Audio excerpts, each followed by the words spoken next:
Welcome to this channel, and before we continue, please subscribe to this channel. Also like, share and comment, giving us a view about the project that we cover in this channel. Also remember to hit the notification bell so that whenever we have a new video you are notified. Today we are going to talk about a mega dam that is being constructed in Democratic Republic of Congo, DRC, the Grand Inga Dams. One of the questions that we're going to ask ourselves is this mega project the African solution to the power problems? Welcome. So what is Grand Inga Dam? These are a series of dams that are proposed for the lower Congo River in the Democratic Republic of Congo. It is expected to be the largest hydropower scheme in the world, with a capacity of producing 40,000 megawatts of electricity. It will be 2 times larger than the current largest hydroelectric generation plant, the Three Gorges Dam in China. It will produce more than a third of the total electricity produced in Africa. It is a dam in the future, meaning that most of the schemes are not yet built. When fully developed, it will have the capacity to generate more electricity than the world's 2 biggest hydro power plants, the Three Gorges in China and the Itiapu in South America combined. The Itiapu Dam is a huge electric dam on the Parana River between Brazil and Paraguay and has the capacity of 16 gigawatts. Three Gorges in China has an installed capacity of 22.5 gigawatts. The Grand Inga Dam will have a capacity of 40 gigawatts, becoming the largest. But remember that this dam has not been constructed yet, it's planned. What is its location? The Inga Dams are located in Western Democratic Republic of Congo, 150 kilometers upstream the mouth of Congo River and 225 kilometers or 140 miles southwest of Kinshasa, the capital city of DRC. Some facts about River Congo. Congo River is the world's second largest in terms of flow. 42 cubic meters per second flow in this river. This is second after the Amazon.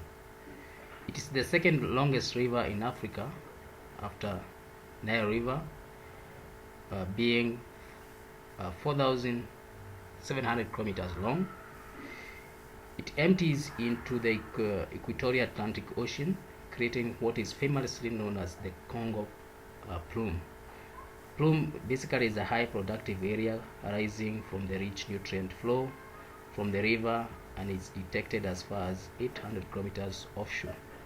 The plume accounts for 40 to 80% of the total carbon productivity and is one of the largest carbon sinks in the world after Amazon. The river is unique in that it has a large rapids and waterfalls very close to the mouth, while most of the rivers have these features upstream. So that's one unique thing about the Congo River. The dam site is on the largest waterfall in the volume and it's largest in the world, the Inga Falls. Inga Falls is a series of falls and rapids that drop in elevation through small rapids. The main falls are 4 kilometers wide, dropping to about 21 meters near the bend and forming hundreds of channels and rivulets and many small islands. At the Grand Inga site, the Congo River drops to 96 meters and runs for about 14.5 kilometers.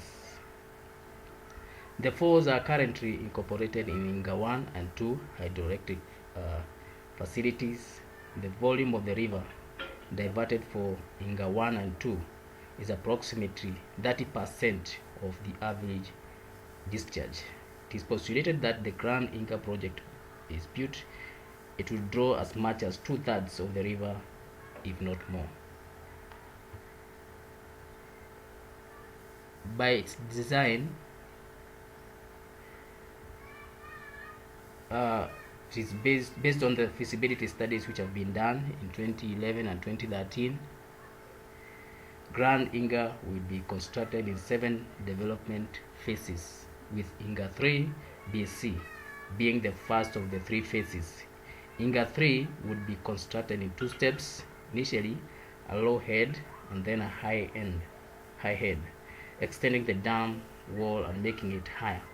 There would be no closure of Congo River and no tunnels, just an open channel. About 6,000 cubic meters per second would be diverted for Inga 3 to a valley which runs parallel to Congo River bed. If completed, Inga 3 BC would produce 4,800 megawatts of electricity. Further stages would be necessary to cover the flooding that occurs, and more land will be used for the construction of this mega project.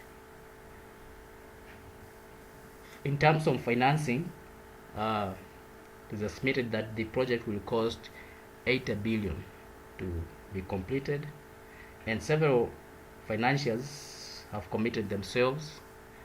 Some have withdrawn due to the long period that these have taken to be realized. Some have cited corruption, some have cited the delays, and some other aspects. African Development Bank and the European Investment Bank are some of the financiers, including the World Bank. In 2014, the World Bank approved $73.1 million as grant to support the technical aspects of the dam. But in 2016, the bank withdrew its support to the project. It cited corruption and some other reasons. It was meant to support the technical support, to provide the technical support, which was to cover the environmental impact assessment and technical studies. African Development Bank has provided $15 million since 2010 to conduct feasibility study of both the Grand Inga and the Inga 3 hydro projects. The study was undertaken by a Canadian French consortium in 2013, and they have the government of DRC, they have signed 2 grant agreements which totals $5.25 million. These grants fall within the framework of the Fragile State Facility (FSF) and are intended to provide technical assistance for the development of Inga dams.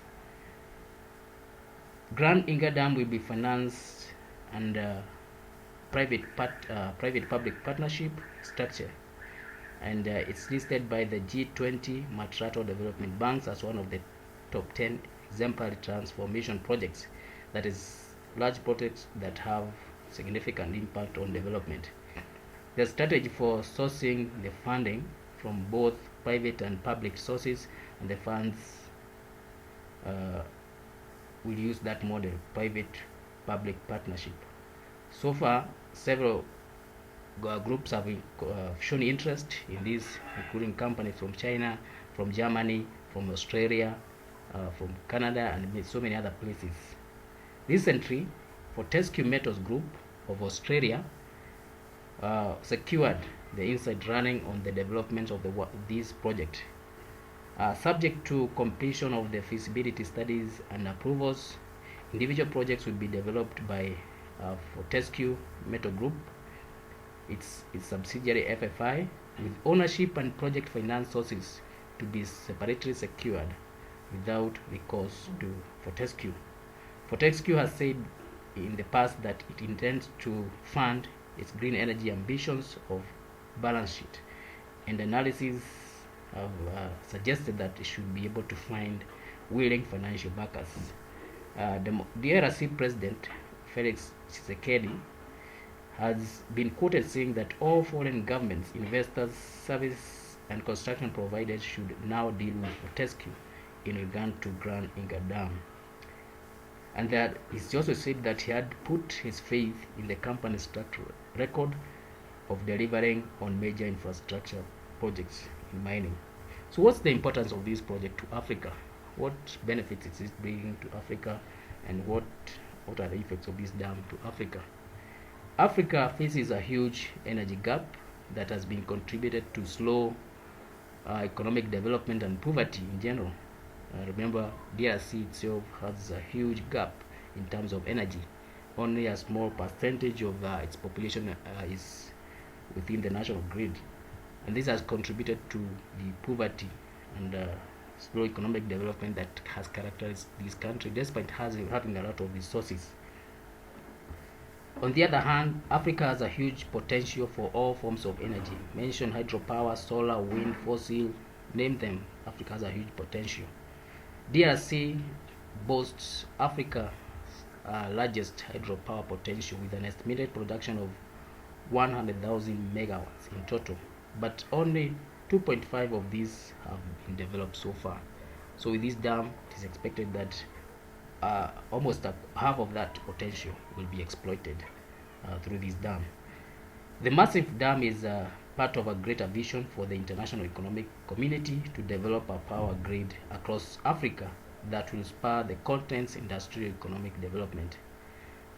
Proponents of this project, who are mainly the African governments and development organizations, they consider hydropower to be clean, renewable energy, although that is debatable whether this project actually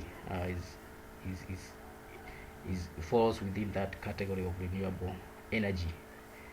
They have put forward arguments that Grand Inga hydropower scheme will provide cheaper and readily available energy and allow industrial and manufacturing capacity of the continent to take off. In addition, the project is promoted as being good for promoting peace in the region and for the environment. Remember, DRC has been in conflict for so long, mainly groups fighting over resources in this country and interference from foreign entities. So with this dam, this part of Africa will be developed, and it's hoped that to bring the peace in the country and also in the region, and also in the whole of that Great Lakes region. So this project is listed as one of the flagship projects of Agenda 2063. So Agenda 2063 is an African Union initiative that refers to key programs and initiatives which have been identified as key to accelerating African economic growth and development, as well as promoting the common identity by celebrating history and vibrant culture. So the Grand Inga Dam is identified as one of the flagship projects of the Agenda 2016, which is an African Union initiative. So basically, what flagship projects encompass, they include infrastructure projects, education, science and technology, arts and culture, as well as initiatives to secure peace in the continents. So some of these initiatives include integrated high-speed train network, formulation of an African commodities strategies, establishment of an African continental free trade area, AFCFTA, the African passport and free movement, among others. So among these flagship initiatives is the Grand Inga Dam. So it's very important to Africa because it is able to, once completed, it provides power to different parts of Africa. South Africa has shown some interest in buying a huge amount of this power. Nigeria has shown some interest. Local production will be increased through this project, and also so many companies are willing to invest in this project to get power to be able to extract minerals which are found in this mineral rich country. So despite those benefits that the project will bring, there are some concerns which have been raised, and probably some of these concerns are some of the issues that have delayed the implementation of the third project. Remember, this project is a series of dams. Two have already been completed and they are functional, although they are not in very good condition. Inga 1 and 2, they are already in operation, but they only produce very little amount of power that's not enough for the country. So with construction of the other series, Inga 3 and the rest, these projects will provide enough power for DRC and even sold to other countries, as far as Nigeria, South Africa, and other countries that need power.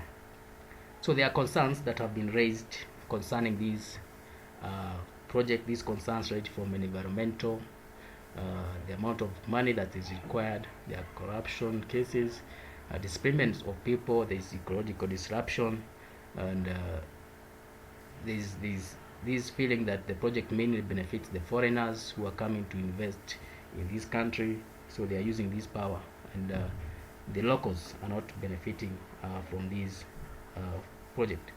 So a number of concerns that include environmental and social impacts of this project have not yet been addressed, and all energy options are still being explored. So the decision to implement this project is not yet fully made. So the other options, especially by the NGOs, which have been pointed.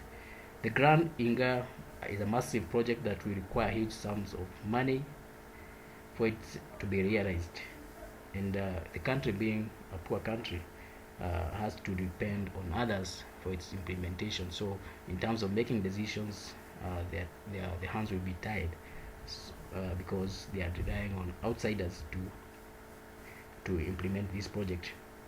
Because of its unique ecological system, huge ecological impacts that include nutrients and sediment trappings and loss of mid-Atlantic plume are anticipated.